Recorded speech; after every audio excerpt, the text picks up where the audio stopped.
Good morning everyone, welcome back to the Family of Three. We're here on the train, we're heading to Nara and we're going to go and check out the bowing deers. It's going to be very interesting. So half our day is going to be in Nara and then the other half will be back in Kyoto as we explore more of Kyoto as well. So we've arrived at the Nara station. Unfortunately today we do have some horrible weather with us. It is drizzly and a bit wet out there. Not much we can do about it, unfortunately. We've been actually really fortunate to have amazing weather this whole trip so far. And I think the rain's only meant to be today, so by tomorrow it should be gone again to continue our journeys. But yeah, we're going to be making our way across to the Nara Deer Park. There's also some temples and various bits and pieces like that around the area, so we're hopefully going to be checking them out. We'll see how we go with the weather as to how long we persevere, but yeah, then we'll be making our way back to Kyoto, as Rebekah said. So we'll head on out into the wet and check it all out.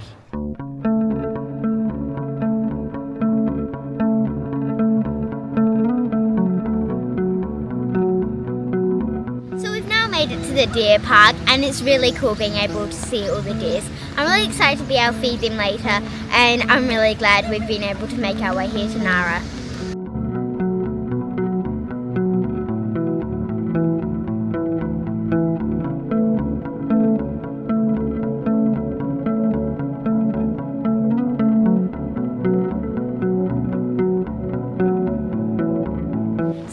We've so far started feeding the deers and it's lots of fun. It's also really funny how they all chase after you wanting the food. And here comes one now.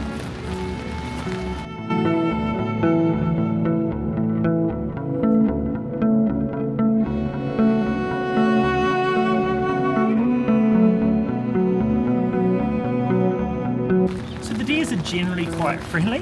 When you do have food they can be a little bit more sort of Aggressive. Annoying and aggressive.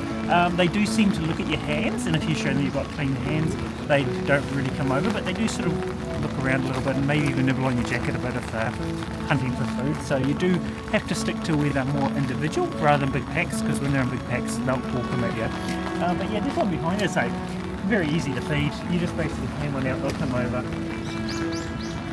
And this one's really friendly, and then you can just show you've got nothing in your hands, and they'll probably just move on.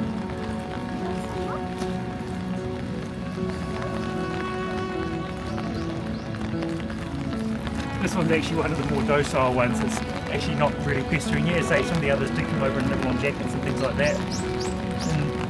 I'll say that, I'll probably come over now, but yeah, this one's quite friendly. But that was our last little cracker. We've also got a few different things we're going to check out in this area. One of the world's largest wooden building, I believe, which is one of the temples here on the ground.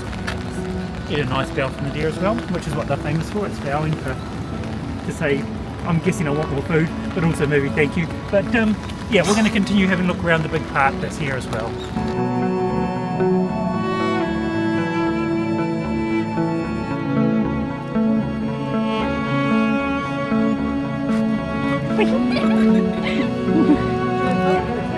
Yep.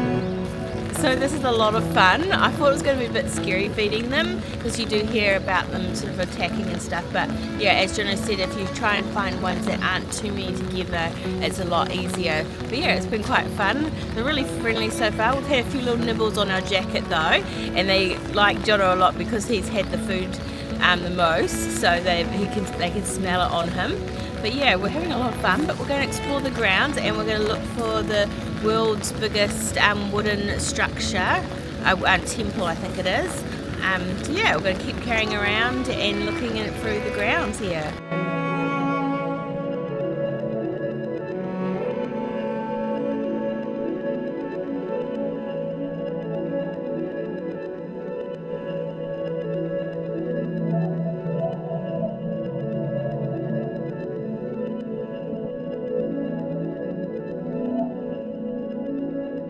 So this is a pretty impressive building in front of us. Ironically, it's not the actual building we're heading to. Even though it's huge, it's just the gateway that leads to the building. So we're going to make our way through and down to the actual building. You might be able to see through the middle arch. There's a little gold point at the top of it. That's the one we're actually heading to now.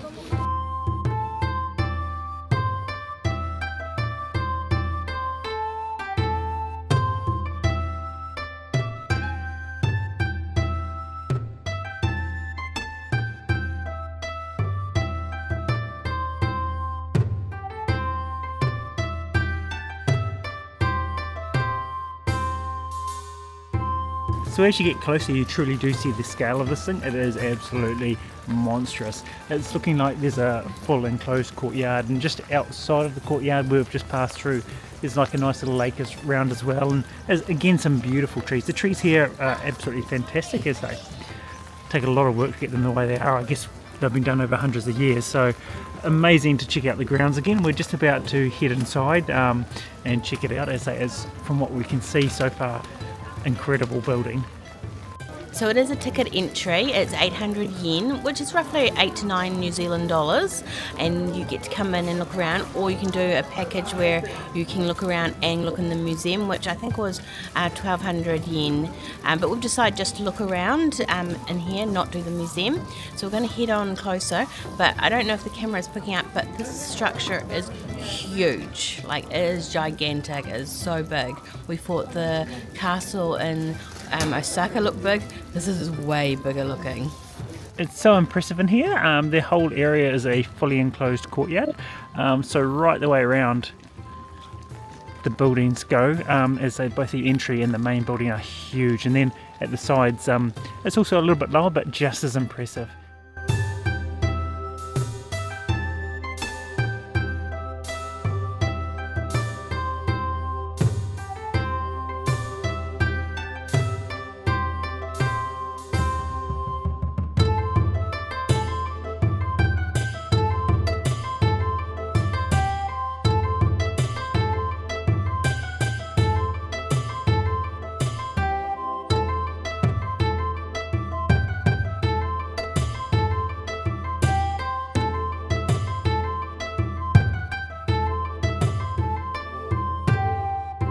So this place is absolutely phenomenal once you're inside. It's huge. I have no idea how you'd even start to build something like this. And what's even more impressive was the fact that it's been rebuilt several times over the last several hundred years. From what we understand as well, there used to be a couple of 7-story pagodas, one on each side, and so they went like hundreds of meters into the air as well. So whoever built these places is a phenomenal skills. So this gigantic pillar here actually has a little hole in it as well. Madison's going to see if she can fit through.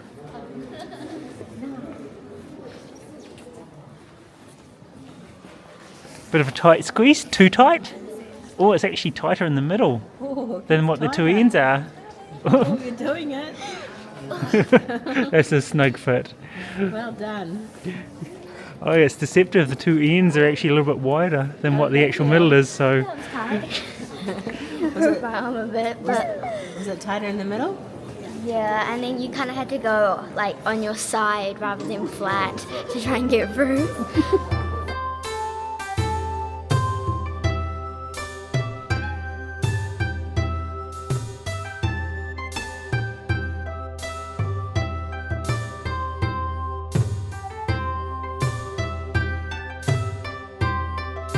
So we're going to make our way out of the temple and back down towards the train station. That's going to take us past the Deers again on the way, and a few little shops and bits and pieces to check out. There's a massive expanse of parks and everything around this area with tons of historical sites, but again, it's just too much that we can get through in the time that we have here today. But it's been fantastic checking this little one out. But yeah, for now, we'll make our way back under the rain. It's actually got a little bit heavier. So yeah, we'll maybe catch up with you back down by the station.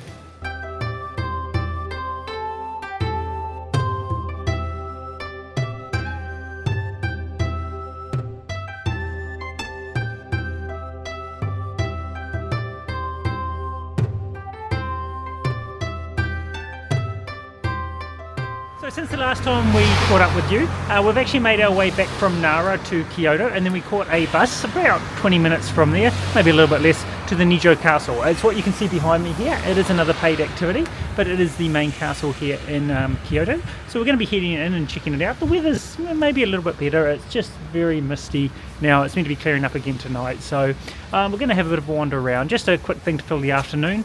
We had originally planned to head to another area this afternoon, but because it's a bit of a lookout, we didn't think it was great with the weather, so we have time tomorrow morning, so we'll swap things around and come here instead.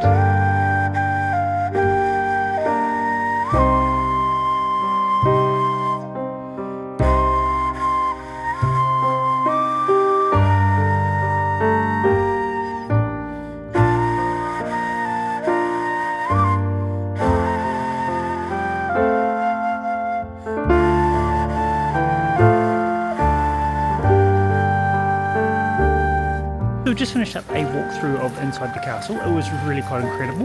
The place is huge, all the rooms are monstrous. The paintings are phenomenal. They're all recreations of the actual paintings because I'm guessing the climate inside the building isn't good for sustaining paintings long term. But yeah, all reproductions, but the place is really unique. I sort of just assumed it would be more in a square shape, but it's not. It's actually like all interlinking things on a diagonal. It's kind of weird to describe, but yeah, really interesting. One of the interesting facts about the whole thing, the floors in all the hallways are made to squeak. So they use a special nail system that when you walk around they actually squeak, so they could tell if someone like an intruder was inside the castle as well at night time. But yeah, really fantastic. You did have to remove your shoes. It's a bit chilly in there at the moment when you're walking around in your socks, but nonetheless it was still really good. But we're going to have a little bit of a wander around in the outside area as well. It does seem to have eased off, but yeah, from what I can see here, it's absolutely beautiful. This castle has a moat fully around the outside, and then also a secondary inner wall as well, protecting the whole interior of the castle. So again, fantastically designed. I love this sort of stuff. So we'll go for a bit of a wander and explore just around the outside.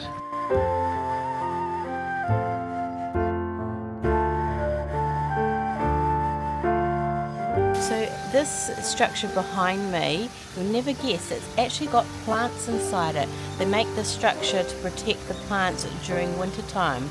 You'd never think something like this would exist really, but yeah, very ingenious. But yeah, it's really meant to help the plants to get through the winter time.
So where we are now is the base of the keep tower. I'm guessing it was used as basically a point to watch over the castle grounds. At the moment it's just basically a raised structure high up above where you can get a good vantage point, but originally there used to be a very full structure up here. I think it had 5 roofs, so obviously more like the pagodas were, but that was, I think, either removed or relocated or destroyed a long time ago, so no longer here. So we really enjoyed ourselves, which is quite good because this was a optional one that we had on our list. It was not a guarantee that we're going to go to. So we've been pleasantly surprised and really pleased that we have. It's been a lot of fun and really interesting too. Yeah, I think it's sort of blown me away actually a little bit, the castle and the grounds. I think the grounds probably outweigh the castle itself.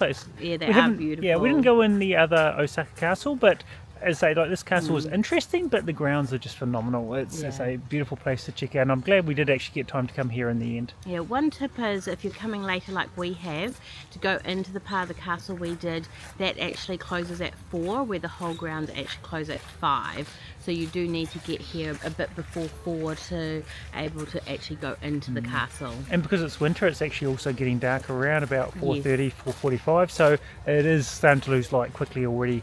And I say, and the gardens are absolutely beautiful. You need a decent amount of time. It's a big walk to get around the gardens. I think we originally just thought, we'll pop in and have a look at the grounds, but the grounds are huge. It takes quite a while to walk around. Yeah, there is actually a cafe in here as well. It's currently closed at the moment because it is getting closer to the 5 o'clock now, because we've been here for a while. But yeah, we've really enjoyed ourselves. We hope you enjoyed seeing our time in Nara and then coming back over here to the castle in Kyoto. It's been an amazing day in the end. Even though it was raining, we've had a really good time. Yeah, thanks for coming along with us. Don't forget to like and subscribe to our channel, and we'll see you again next time. Bye!